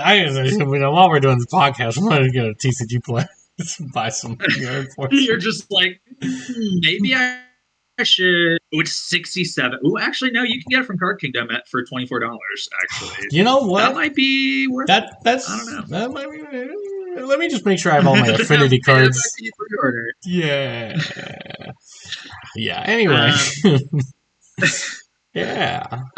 okay. Well, so I had. Okay, well, you sold me on that card. I think that card might be very, very good. The another card that's actually a reprint I wanted to talk about that's in white. is Recruiter of the Guard. Oh yes. So this is pretty iconic white card. It's two and a white. When Recruiter of the Guard enters the battlefield, you may search your library for a creature card with toughness 2 or less. Reveal it, put it into your hand, then shuffle. For a 1/1 creature human soldier. Obviously, it doesn't really matter the stats on it because the text is Yeah. really what matters here. Mhm. Um, I think this card is a really big upgrade for uh the mono white humans deck, and also like any deck that is white and wanting to go tutor or solitude, Yeah. because that's, I Yeah. mean, I That's feel true. like probably primarily what it's going to be used for. Yeah. um If it's Yorion yeah was still it's legal in the format, right, yeah, if Young was still legal, I feel like it would be, yeah, dude, that, I mean, dude, this would absolutely be in that deck. you just um you don't even gotta convince me. All right, Aether Vial, take it up to 5, 3 mana, put Yorion on hand, Aether Vial it in, flicker everything, Solitude 3 guys, it's your go. Yeah, it's very strong in that context. But without Yorion, I think this is just a way better than Imperial Recruiter, which is a card we got in the last set that ended up doing almost nothing. Yeah. It's in the right color as well. Like, Mm-hmm. being white versus red is just significantly better, and like the toughness 2 or less, I think is Yeah. again, the fact that it grabs Solitude is really good. Mm-hmm. I just think it's a good card. I don't think it's going Yeah. to be like game changing, Mm-hmm. really, but it I is I definitely a huge agree. upgrade for the decks that lost I think this. I think this card's sweet. I love Recruiter the card. I played it in Legacy, so Right. everybody knew it was gonna get put in Modern at some point. So Yeah, it's definitely modern appropriate power level. Probably not busted by any means, but mm-hmm. it is a good Yeah. card. Well, if we're Cool. gonna talk about humans, let's talk about Yeah. maybe my favorite human of the set. This guy might be it. It's Guide of Souls. Yeah, this is the card I was talking about Yeah. earlier. I'm excited. One white human cleric for a 1/2. Whenever another creature enters the Okay. battlefield under your control, you get a life and an energy. And then, whenever you attack, you may pay 3 energy. When you do, put 2 1/1 counters on a and a flying counter on target attacking creature. It becomes an angel in addition to its other types. That's permanent. It's like Yeah. this is a better like I mean, okay, it's not better than a Soul Sister because it doesn't count your opponent's creatures, but dude, this card is sweet. Yeah. Yeah. Oh, it's very good. I mean, it's cool because I think it's an like because it's an energy card that enables itself, so you don't necessarily have to be an energy like to do it. If you are, it escalates really quickly if you're Yeah. playing a bunch of quick creatures. Mm-hmm. But it is, I mean, it's quite. This is kind of the card I was talking about that I think goes into like the Martyr deck more so than Ocelot Pride. Like, I think this Mm-hmm. probably is just quite strong. Yeah. Again, the fact that it doesn't trigger off your opponent's creatures is not good, but I mean, the upside for it is really good. Now, now listen, okay. Humans, right? You know what else is a human? Rogue Refiner. What else? Oh, yeah, that is also human. Now listen. Human energy could be okay. That sounded weird, but human energy could be a deck, right? I'm just saying. Okay. I love humans. The I mean, yeah, I mean, I think humans. So humans is deck. Whenever I honestly, whenever I hear people criticizing like old modern players who just like hate modern now because of Modern Horizons, I think that most of them uh, are people who used to play Jund or people who used to play humans. Yeah. So I think there is a definitely a base of players that would love to have humans be a playable deck in modern again. And I mean, if energy, maybe energy is what does it. Who knows? Can you proliferate energy? Yeah, you can. They're counters. Oh my god. Okay, now hold on. Listen, I'm Wait, the what? soapbox is coming in now. No way. There's no way. Yeah, you can. They're counters. You can proliferate them. That's crazy. I had Because no idea that you. because metastatic evangel, one and a white, 3/1, Phyrexian human cleric. Whenever another non-token creature enters the battlefield under your control, proliferate. Okay. 3/1 that makes proliferate. Okay. He's a human. Let me cook. Okay. You know what else was printed in this Okay. set? Inspired Inventor. 2 and a white, 2/2 human artificer. When it enters the battlefield, choose one. 3 energy, counter a target creature, or a servo. Yeah, it's simple. Okay. Jolted Awake. It's the Okay. unearth that uses energy. So choose up to one target artifact or creature card in your graveyard. You get 2 energy. Then you may pay an amount of energy equal to that card's mana value. If you do, return it from the graveyard to the battlefield. Cycling for 2. Wow. Do you We see? are cooking here Yeah. Do you today, see? Do you folks. see where? Oh, I'm just, and that's just in this set. Yeah, yeah. Um, There's um, probably other key. I mean, there's probably a lot of other energy enablers in. Like, if you go back and look at the set that energy was in, yeah. like Aether Revolt and all that kind of Now, thing. Like, listen. God, You run all of these cards, and you run the new Alurin. yeah. Oh, yeah. Primal Prayers. Yeah, yeah. Let That me. I mean, I think that's kind of like the situation where that card can actually be used, like rather than just like a straight up Yeah. combo piece. Like that is Yeah. Yeah. a a situation where that's just like a value, for a deck like this, right? Yep. Um, I'm just saying. that's yeah, that could be really good. I mean, I think this card does enable a lot of other things and is a huge upgrade to a few different decks. I love this card. I think Absol is really good. Yeah. All right. I'm off my soapbox. As you were. Okay, that was good. That was good soapbox. Yeah. Okay, so you thought that we were off of it forever. JK, we're going to talk about another red card, Oh. but not really a red card. We're going to talk about Flage, Titan of Fire's Oh. Fury. Oh my God. Thank God. So I love this card. we're talking about this card because I just want to just put out here immediately, this is not a card for burn. Like it is just not a. This is not going to Oh, burn. but That's not what this. it deals 3 damage. No, yeah, no. Sorry, Burn Facebook group, Burn community Facebook group. This is not for Burn. It is just not good enough. It's not fast enough. It's not doing the thing. It's just not. You just not playing this card. Burn. Maybe one, maybe like Yeah. not, but it's not like pushing Burn up Yeah. the edge. Where this Yeah. card really goes is like 4 color or like a deck where you're trying to grind pretty hard, where the dealing 3 damage and then gaining 3 life is a big deal, and you have the time to eventually escape it. I think this card is really good in more of a mid range, like for Mhm. again 4 colory type deck where like the mana cost is pretty trivial, Yeah. and again like 3 mana to deal 3 damage and gain 3 life is Yeah. not great, but I, it's also fine for a deck when you're just like producing a billion yeah. mana I and can like the see it game's in like a red white Aether Vial equipments deck. Maybe. okay, interesting. Yeah. Like it's the fact that it's a creature is relevant. That's all. Right, right. Yeah, it's not bad. I mean, people have been comparing this to Uro. This is certainly not Yeah, no, Uro, right? I this mean, ain't it a is row. no, it is good, right? It's I not do even think that it will Croxa. be. No, it's not Croxa either. I mean, Croxa, yeah, Croxa is, and Croxa is a card that like sees playing, I think, literally one deck, and it is usually only like a one of, The card used to be and it's $45 and now it's like 50 cents or something. exactly right.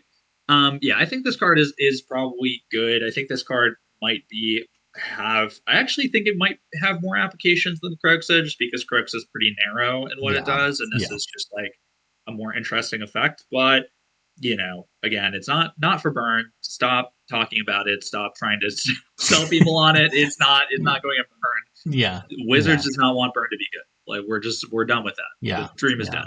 done. I mean, they printed Flame Rift though. Come on. Yeah, God, it's that card just sucks so much. It's every time I play with it in burn, I'm just like, I wish this was anything else, basically. Yeah. All right. I think I need to talk about another human. Okay, Reckless Pyro Surfer. okay, 1 in a red. 2/2. Human Scout. Haste. Landfall. Whenever a land enters the battlefield under your control, it gains Battlecry. Battlecry stacks. Play yep, this. Play a fetch land. Attack that turn. Creatures you control get +2 power. That's it. yeah. That's everything. I mean, look, that's. I mean, look, I That's think that this goes into the deck that we were talking about with Party Thrasher, Yeah. where you're playing a billion tokens and you're. I mean, this is a Mm-hmm. really good finisher for that deck Yeah, that's specifically. true. That's Yeah. true. Oh, dude, you know what else goes in that deck? Freaking What? the storm card. Rally three in a red. Oh fuck, what's the name? Three in a red storm, make two goblins. Oh yeah. Empty the Warrens. Yeah, that's it. Yeah. I'm Okay. I'm All just right. saying. Okay. Dude, this token stack is building itself. Yeah. It's just Like it's they're giving us all easy. the pieces. Yeah. Yeah. Yeah. That's it. I think this is a. I mean, this card again. It wants you to go wide. It's it is good in a deck that does that. It's going to be not very good in a deck where you're not trying to kill your opponent by going super wide. That's Yeah. basically Yeah. it. Yeah. Yeah. It's yeah. Yeah. Yeah, all right. So it's we've been talking for a bit. I feel like, is there any other cards that you want to touch on or any cards you want to talk about before we kind of move on to the closing here where we kind of go over the set as a whole? Yeah, just like a few small ones. Hydro Trainer. Yeah. One in a green. Okay, sure. You may exert it as it attacks. When you do, target creature gets plus X for end of turn. Marks the number of the counters on permanency control. It's just this in Dark Depths. You just like make it 2020, Yeah. clock him in the head. Yeah. Okay. That is a combination. It is okay. Right. It Yeah. is a thing that you can do. Yeah, Yeah, sure. you may lose to it. It'd be funny. All right. One other thing. Thief of Existence. One. Yeah. Okay. One That colorless card's mana. actually A green. quite. Hmm.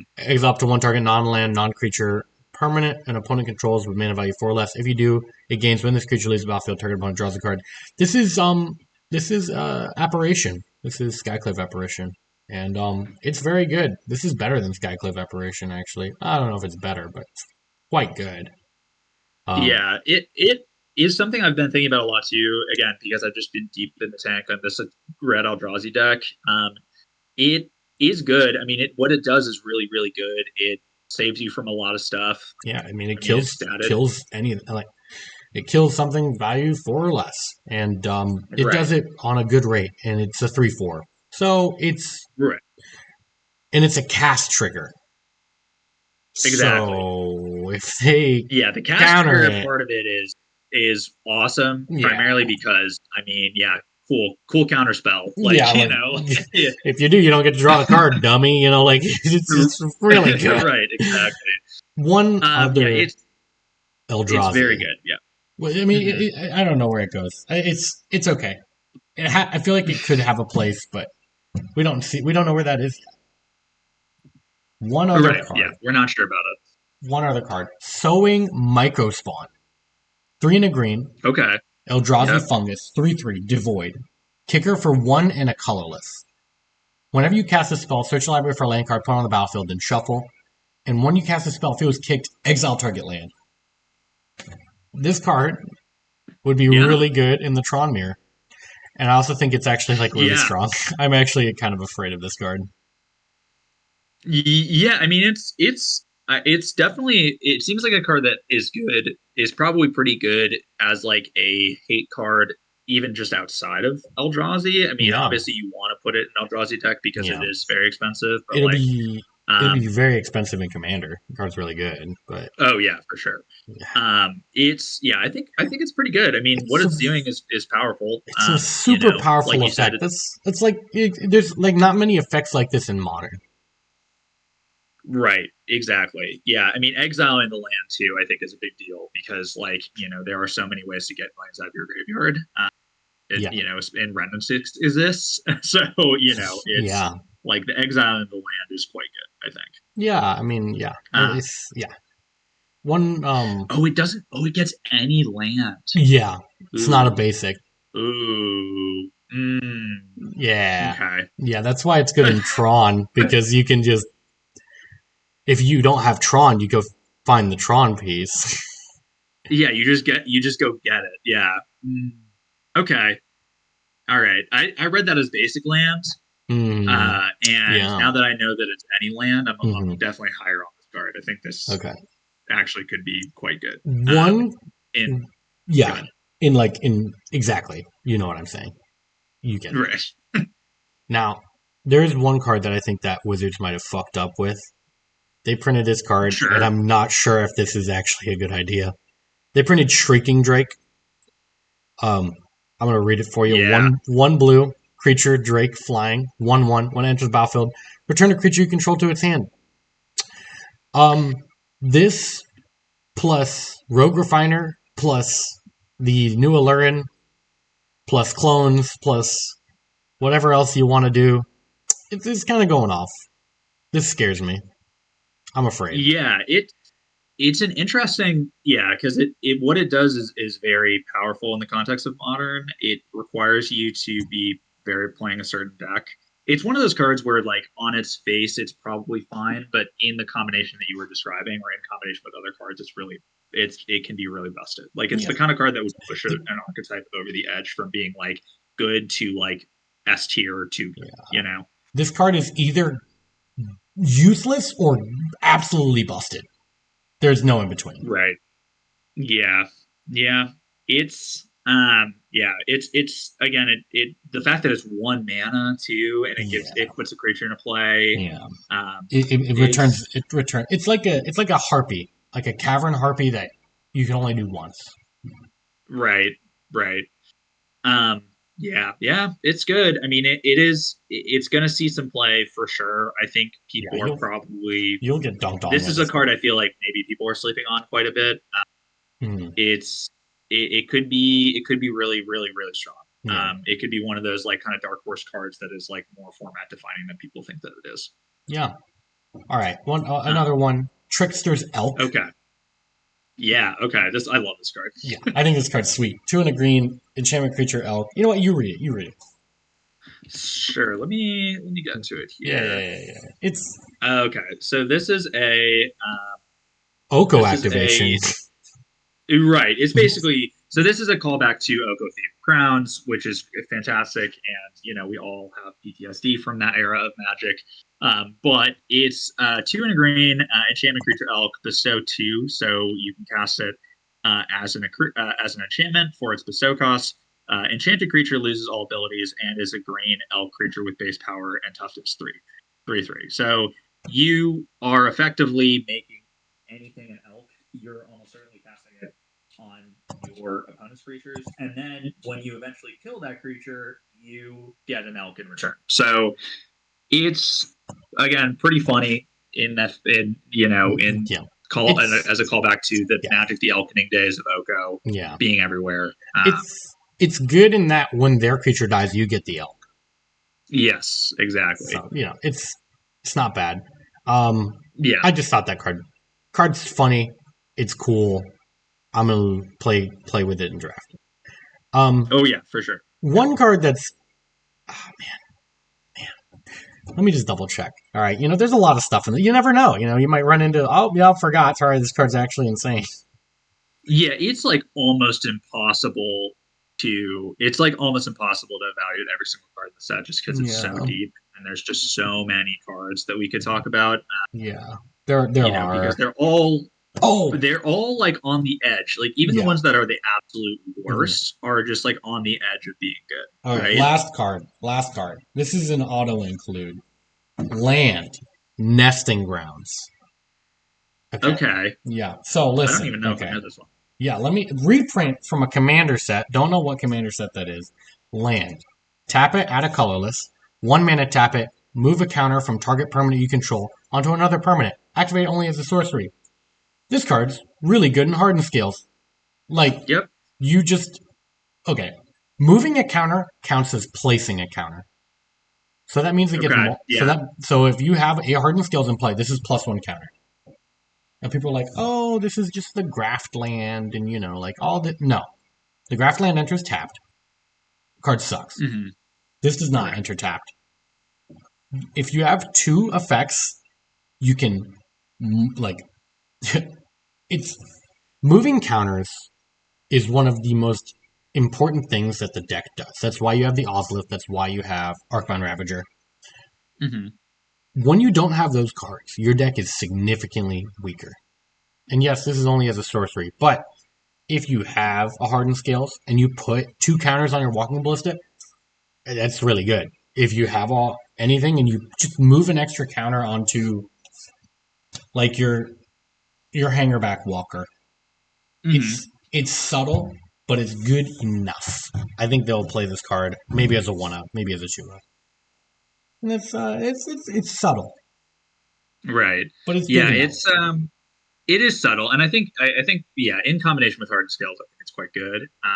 It is yeah, I mean it's just an upgrade for that deck. I mean, I think it just goes pretty Yeah, clearly pretty into that. pretty free. Yeah, it is Yeah, pretty free. yeah, You just put it in there. It's definitely better than at least one of the other lanes they're playing yeah, for sure. yeah. Mm-hmm. Cool. So at the to end close this out, I figured we would do some awards for kind of just to say what we think are some of the best cards, some of the worst cards, Yeah. some of the most fun cards, Mm-hmm. what color won and lost the set, um, what modern decks we think are most improved. So let's start out with number one. What do we think is just the most impactful card from the set? Straight up. Okay.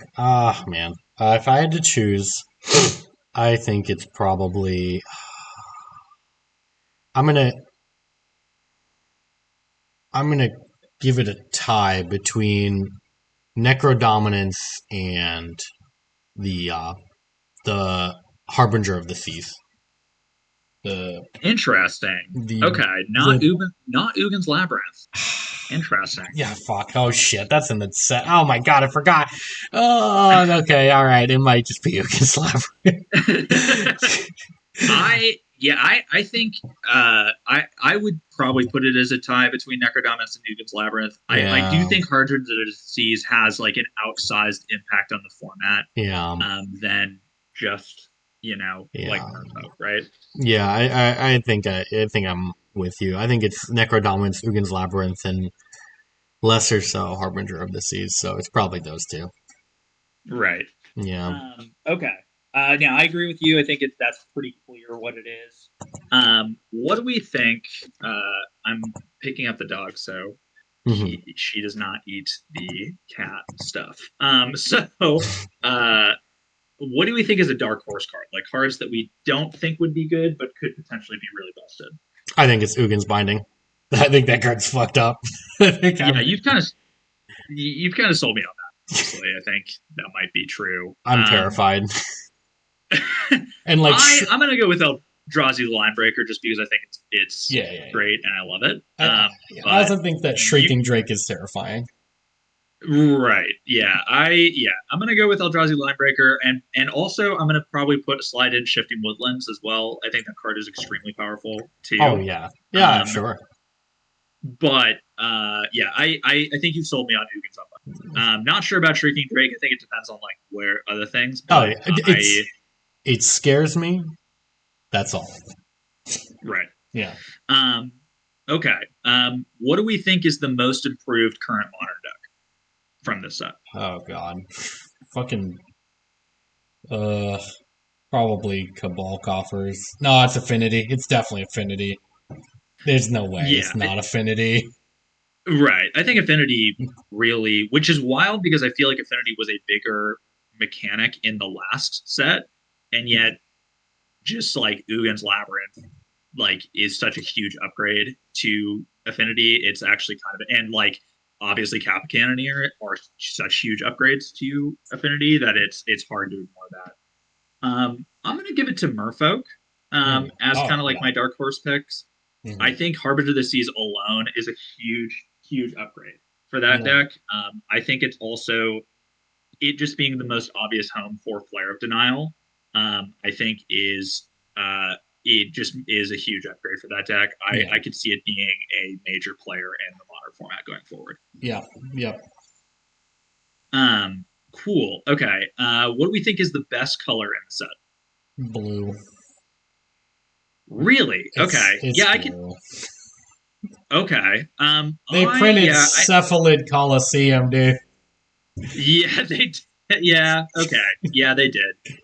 Um, Maybe it's I black. I don't know. I think it might be black. Honestly, that I'm gonna go with black. I just think that I mean Necrodominance alone is nuts. Yeah. And I think Chthonian Nightmare might be better than people think that it's gonna be. Hmm. I think Flare of Malice is actually also quite good. And Warren then Soul Trader. yeah, Toxic Deluge, which I don't Yeah. even think we talked about, is a good reprint. Yeah. I think I'm gonna go with black. Hmm. I Yeah, think it's a the color is really strong, that's fair. but I think blue also is Yeah, very strong yeah, as well. I yeah. think blue could be I think that's perfectly reasonable. Yeah, right. And then I had worst color on here. I think we kind of already talked about it. I think it's it's just red. red. It's red. Yeah, There's cool red. Yeah, parts, red. but Yeah, yeah. Some not terrible. Obviously, it's a Horizon set, so yeah, it's not. There's nothing crazy about it. But yeah, yeah, I think the worst color is certainly red. yeah. Best reprint in the set. Oh my god.